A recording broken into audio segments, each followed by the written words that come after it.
আমন্ত্রণ জানাচ্ছি এটিএন বাংলার বিশেষ সাপ্তাহিক আয়োজন চট্টল এক্সপ্রেসে।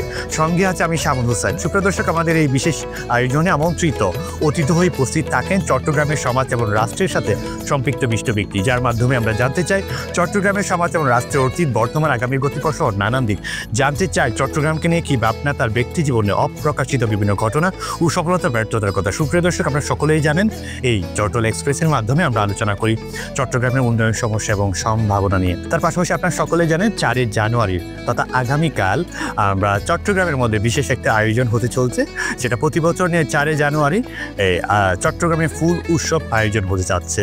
এবং এই ফুল উৎসবটি খুবই ব্যতিক্রমী একটি উৎসব, আর বিশেষত আমাদের চট্টগ্রামের সাথে মিলকরণভাবে কিন্তু এই চট্টগ্রাম ফুল উৎসবটাকে আয়োজন করা হয়। এবং বিশেষত ফুল উৎসবটি আয়োজন করা হয় ডিসি পার্কে। এই লক্ষাধিক ফুলের এই সমারোহ কিন্তু এই ডিসি পার্কে। আমরা সেই সব বিষয় নিয়ে আজ আমরা আলোচনা করব। উক্ত আলোচনার আলোচক হিসেবে আমাদের মাঝে আমরা সম্মানিত একজন অতিথিকে পেয়েছি। এই পার্কটি যে নামে নামকরণ ডিসি পার্ক, আমাদের মাঝে এখন উপস্থিত আছে চট্টগ্রাম জেলা প্রশাসনের সম্মানিত জেলা প্রশাসক যারা ফরিদা কানাম। আপনাকে স্বাগত আমাদের বিশ্বমাস্তারা। কেমন আছেন? আপনাকে স্বাগত। প্রথম প্রশ্ন আমার, যে জেলা প্রশাসনের উদ্যোগে তো এই চট্টগ্রাম ফুল উৎসব, এই চট্টগ্রাম ফুল উৎসব কেন এই ডিসি পার্কে করা হলো? আমি যদি প্রথম প্রশ্ন যদি এইভাবে করতে পিছনের গল্পটা একটু শুনতে চাই। ডিসি পার্কে কেন আমরা আপনারা এই ফুল উৎসব করলেন? আমি ইনফ্যাক্ট একটু পেছনেই ফিরে যাই। যে আপনারা জানেন যে আমাদের এখানে 196 একর জায়গা আছে, আচ্ছা, খাস জমি চট্টগ্রাম জেলা প্রশাসনের। চট্টগ্রাম জেলা প্রশাসনের। তো এই জায়গাটা একসময় আপনার অবৈধ দখলদারদের আওতায় ছিল এবং এখানে মাদকের আস্তানা ছিল। আর যেটা মাদকের আখড়া ছিল। আর এখান থেকে মাটি বিক্রি করা হতো, মাটি কেটে কেটে একটা ভূমিদস্যুরা বিক্রি করা হতো। এটা আমরা একটা রাষ্ট্রিক অভিযান চালিয়ে আমরা এই জায়গাটাকে দখলমুক্ত করেছি। তখন আমরা একটা প্ল্যান নিলাম যে জায়গাটাকে আমরা কোনভাবে প্রপারলি ইউজ করতে পারি। তো তারপর থেকেই মূলত আমরা ভেবেছি যে জেলা প্রশাসনের আওতায় এটা একটা আমরা পার্ক করবো। এবং আপনারা তো জানবেন যে বাংলাদেশের কোথাও কিন্তু জেলা প্রশাসনের নামে কোথাও কোনো পার্ক চট্টগ্রামের ব্যতিক্রম। আপনারা কেন ফুল উৎসবের দিকে গেলেন? এই জায়গাটাকে কেন্দ্র করে কেন ফুল উৎসবের দিকে গেলেন? এই পরিকল্পনার সাথে কারা কারা যুক্ত ছিলেন, বা আপনার পেছনের গল্পটা যদি একটু বিস্তারিত একটু বলতেন। আপনার কখন থেকে মনে করলেন যে আসলে আপনারা এই জায়গায় একটা ফুল উৎসব করবো? জি, আপনি নিশ্চয়ই জানেন, যেহেতু আপনি চট্টগ্রামের ছেলে, শুধু ফয়েজ লেক ছাড়া এত বড় একর জায়গা কিন্তু আপনার চট্টগ্রামে নেই কোথাও। তো আমাদের কাছে মনে হয়েছে যে এই জায়গাকে আমরা একটা প্রকৃতিকে, আপনি যে ফুল উৎসবের কথা বললেন যে কেন আমরা ফুলকে বেছে নিলাম, আমরা মূলত প্রকৃতিকে প্রাধান্য দিতে চেয়েছি। আচ্ছা। আর সবসময়ের জন্য আমরা দেখি যে কাউকে যদি বলা হয় ফুলের মতো হয়ে উঠুক তোমার জীবন, ফুল সুন্দর, ফুলকে সুন্দর মনে করে বলেই কিন্তু আমরা জাস্ট এই ফুলকে, যে জায়গায় মাদকের আঁকা ছিল সেই জায়গাকে ফুল দিয়ে সুন্দর করতে চেয়েছি। প্লাস আপনি দেখবেন এখানে কিন্তু আমাদের একটা বোটানিক্যাল গার্ডেনের মতো আমরা একটা গার্ডেনও করতে চাচ্ছি। বিভিন্ন প্রজাতির গাছ লাগাবো আমরা। আমাদের যারা আগামী প্রজন্ম আছে তাদেরকে আমরা গাছের সঙ্গে পরিচিত করতে চাই। এখানে আজ আগামীকাল যে আমাদের ফুল উৎসব হবে, এখানে 136 প্রজাতির প্রায় 1 লক্ষ ফুল দিয়ে কিন্তু আমরা আমাদের এই ফুল উৎসব সাজিয়েছি। আমরা চাই আমাদের যারা ছোট বাচ্চারা আসবে, আমাদের যারা কিশোরীরা আসবে, তারা যাতে বিভিন্ন প্রজাতির ফুল দেখে দেখে চেনে যে এটা এই ফুল, এটা এই ফুল। আমরা তো সব ভুলে যেতে বসেছি। আমাদের আগামী প্রজন্মকে ফুলের সঙ্গে পরিচিত করানোর জন্যই কিন্তু আমরা এই ফুল উৎসবটা আয়োজন।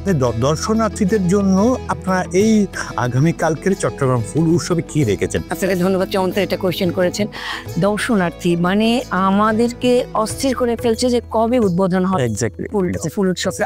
আপনারা জানেন যে আমরা আগামীকাল এটা উদ্বোধন করবেন আমাদের মন্ত্রিপরিষদ বিভাগের মাননীয় মন্ত্রিপরিষদ সচিব এবং মন্ত্রিপরিষদ বিভাগের ঊর্ধ্বতন কর্মকর্তাবৃন্দ থাকবেন, জনপ্রশাসন মন্ত্রণালয়ের ঊর্ধ্বতন কর্মকর্তাবৃন্দ থাকবেন।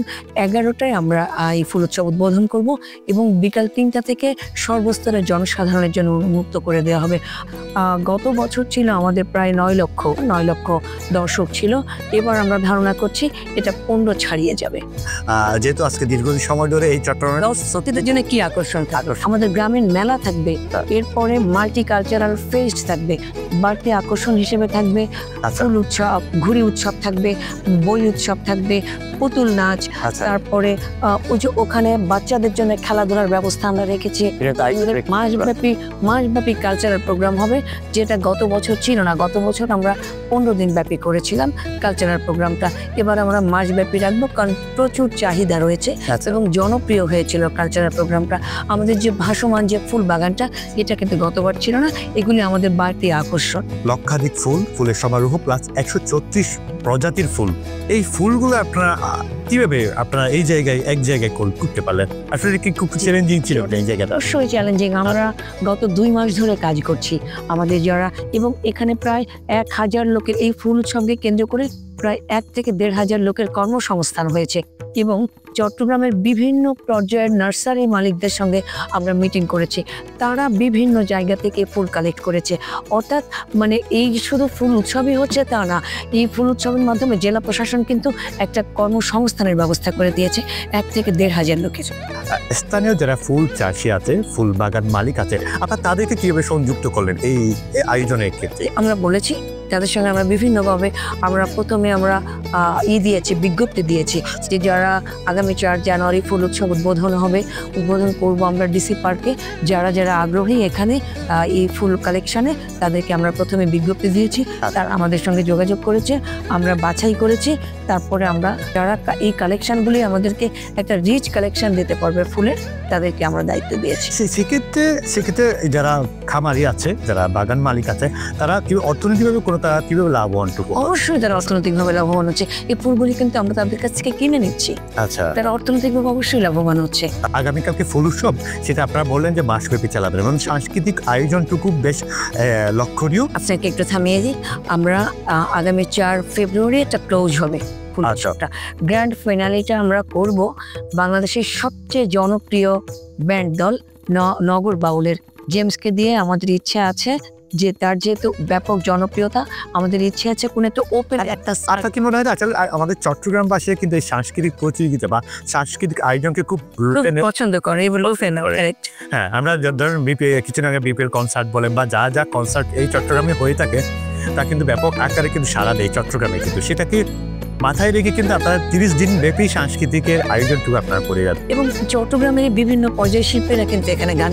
আচ্ছা, চট্টগ্রামের শিল্পী দিয়ে সাজানো, চট্টগ্রামের শিল্পী দিয়ে সাজানো থাকবে আমাদের এই মঞ্চ। আচ্ছা, যে মঞ্চ, একটা বাঁশের তৈরি যে মঞ্চ আছে, সেখানে কিন্তু কনসার্ট পর্যটকদের বা দর্শনার্থীদের বা চট্টগ্রামবাসীকে এই ডিসি পার্কে বা চট্টগ্রাম ফুল উৎসবে মানে এই জায়গায় নিয়ে আসার জন্য আপনাদের প্ল্যান বা পরিকল্পনা কি করে যাচ্ছে, বা আপনারা কিভাবে তাদের কানে আপনার মেসেজটুকু পৌঁছাচ্ছেন? আপনি জানেন যে আমাদের এই ডিসি পার্ক কিন্তু মূল শহর থেকে একটু বেশ একটা দূরত্বে আছে, সেটাও আমরা মাথায় রেখেছি। আমরা প্রতি 20 মিনিট পর আমাদের চিটাগং থেকে শাটল বাস আসবে, আমাদের পর্যটক বাস আসবে, বাসটা বিআরটিসির বাস আসবে। আমরা 30 দিন ব্যাপী আমরা 3টা। আপনাদের তো একটা পর্যটক বাস আছে যেটা এটাই আসবে, এটাও আসবে। তো আমরা 30 দিন ব্যাপী আমাদের এই প্রোগ্রামটা সাজিয়েছি, যাতে আমাদের যারা দর্শনার্থী আছে তাদের ইজি মুভমেন্টের জন্য যাতে কোনো প্রবলেম না হয়, সেজন্য আমরা এই ব্যবস্থাটা নিয়েছি। আর আমরা প্ল্যাকার্ড দিয়েছি, আপনি দেখবেন পুরো চট্টগ্রামকে আমরা সাজিয়েছি বিভিন্ন সুন্দর সুন্দর প্ল্যাকার্ড দিয়ে। ফুল উৎসবের প্ল্যাকার্ড দিয়ে সাজিয়েছি। আর এই তো আমাদের আর তাছাড়া আমরা আগামী এই আজকে বিকালেই আমরা প্রেস কনফারেন্স করব। প্রেস কনফারেন্সের মাধ্যমে আপনাদেরকে আমরা আনুষ্ঠানিকভাবে জানিয়ে দেব যে আগামীকাল আমাদের ফুল উৎসবের শুভ উদ্বোধন হতে যাচ্ছে। এছাড়া আমরা যে লোকাল চ্যানেলগুলি আছে, আমাদের চট্টগ্রামের লোকাল চ্যানেলগুলিতে আমরা করেছি, আমরা বিজ্ঞাপন দিয়েছি, আমন্ত্রণ জানাচ্ছি সবাইকে। আমি আপনার মাধ্যমে এবং আমাদের এটিএন বাংলার মাধ্যমে সারা চট্টগ্রামের দর্শনার্থীদের রিকোয়েস্ট করতে চাই, আমন্ত্রণ জানাতে চাই, আপনারা আসুন ডিসি পার্কে। আপনারা দেখবেন একটা নান্দনিকতায় ভরপুর আমাদের ডিসি পার্ক, অত্যন্ত ভালো লাগবে আপনাদের।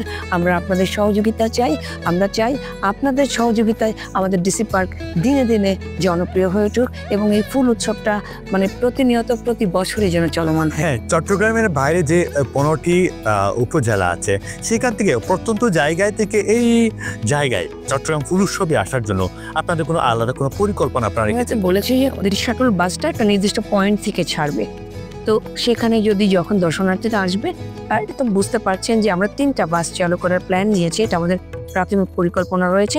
আমরা একটা নির্দিষ্ট পয়েন্ট থেকে ছাড়বো, সেই পয়েন্টে দর্শনার্থীরা আসবে এবং সেখান থেকে বাস নিয়ে আসবে, আবার দর্শনার্থীদের নিয়ে বাস সেখানে। চট্টগ্রামে তো সবাই দেখছে, মানে প্লে কার্ডের মাধ্যমে বলে, মাইকিংয়ের মাধ্যমে সবাই তো দেখছে। আপনার কি আমাদের পরিকল্পনা? জি কারেক্ট, আমরা বিভিন্ন আমাদের উপজেলা নির্বাহী অফিসারদের মাধ্যমে এই প্রচারণাটা চালিয়ে যাচ্ছে। তো আপনার কি মনে করছেন আসলে চট্টগ্রাম শহরের মতো কি এই ওভাবেও তারা যারা গ্রামাঞ্চলে আছে, বিভিন্ন উপজেলা আছে, তারাও কি জানে এই ব্যাপারটা নিয়ে, বা তারা ওখান থেকেও তারা আসতে পারে? ইতিমধ্যেই জানে, আমি বললাম না যে আমাদের উপজেলা নির্বাহী অফিসাররা তাদের মাধ্যমে আমরা এই প্রচারণাটা চালাচ্ছি এবং যে লোকাল চ্যানেলটা আছে সেই লোকাল চ্যানেল কিন্তু চট্টগ্রামের সব শ্রেণী পেশার দর্শকই কিন্তু উপভোগ করে। তো লোকাল চ্যানেলগুলিতে আমরা মোটামুটি বিজ্ঞাপন দিয়ে চলেছে অনেকদিন ধরে বিজ্ঞাপন। আচ্ছা, বাংলাদেশে তো অনেক ডিসি আছে, জেলা প্রশাসক আছে, কিন্তু আলাদা করে জেলা প্রশাসনের নামে ডিসির নামে কোনো পার্ক নেই। সেক্ষেত্রে আপনার কি মনে হয় আসলে এই জায়গাটাকে কেন ডিসি পার্ক দেওয়া হলো? এটা বললাম না যে আমরা যখন অবৈধ দখলদার মুক্ত করি আমাদের এই জায়গাটাকে, তখনই আমরা মনে করেছি ডিসি অফিসের নেতৃত্বে ডিসি অফিসের নেতৃত্বে পার্কটা থাকবে। এবং আর একটা ব্যাপার, শুধু ডিসি মানে এই ডিসি পার্ক না, আমাদের কিন্তু চিড়িয়াখানাও আমাদের 5 একর জায়গার উপরে চিড়িয়াখানা, এবং এটা বাংলাদেশের সবথেকে বড় চিড়িয়াখানা স্থানীয় ব্যবস্থাপনায়। তো আমাদের চট্টগ্রাম জেলা প্রশাসনের আওতায় এই ডিসি পার্ক আছে, আমাদের চিড়িয়াখানা আছে, আমরা আমাদের যে পতেঙ্গা সমুদ্র সৈকত দেখছেন আপনারা, পার্কে সমুদ্র সৈকত, এটাও কিন্তু জেলা প্রশাসনের আওতায় চলছে।